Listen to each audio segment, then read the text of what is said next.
What's up, guys? This is Heiss, and today we're back at the East Broad Top Railroad to see something a little unusual. This is M-1, a Brill-designed gas-electric motor car that was built by the railroad in their shops. Despite being over 90 years old, this one-of-a-kind model retains all of its original components.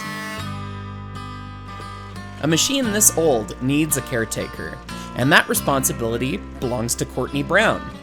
Courtney has been operating M1 since the 2000s, and I had a chance to speak to him and get a full mechanical review. Right. How old is this? When did they make M1? M1 was built late 1926.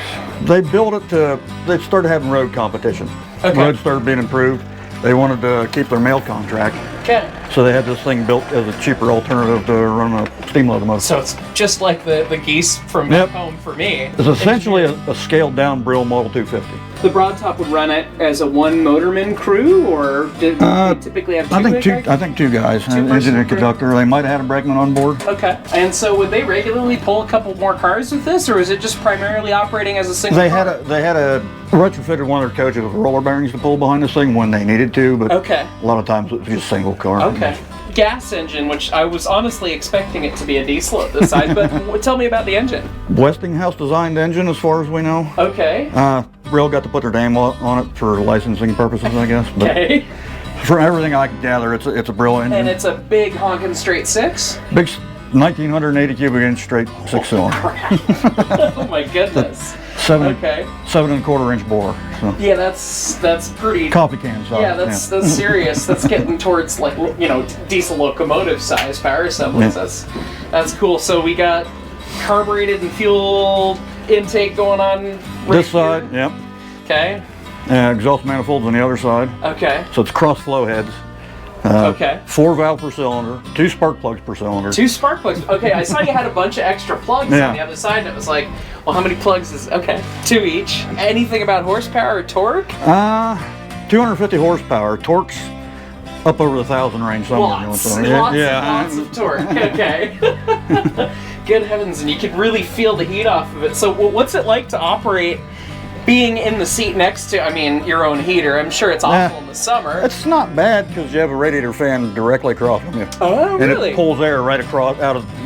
Okay, so there was some amount of thought put into the creature comforts. Okay. Now, if you're sitting down, it's fine. If you're standing up, you're getting cooked by the manifold. So. Right, because then it's radiating across the block. Is it all naturally aspirated? Yeah. Oh, good heavens. The intake's right in front of you, right there.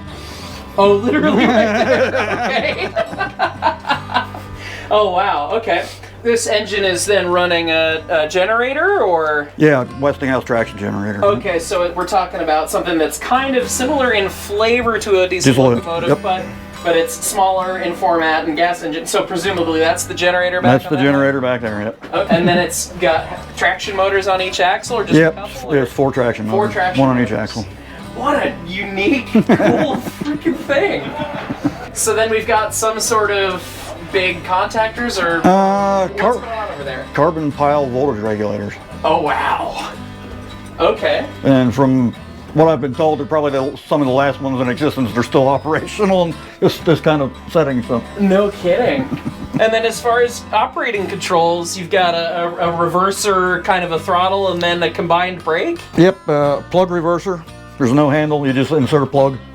Forward reverser out, okay. Yep. Oh my goodness. Throttle handle and brake handle. So, yeah, we try to keep it as original as possible. Well, that is admirable and honorable, and thank you so much. You're welcome. Yeah. You can see the M1 run on special occasions at the East Broad Top Railroad in Orbisonia, Pennsylvania. To learn more about the history of the railroad, make sure you check out my first video on the East Broad Top. It's linked up in the corner right now. Also, you can check out this video in the corner right now to take a look at one of the railroad steam locomotives in action.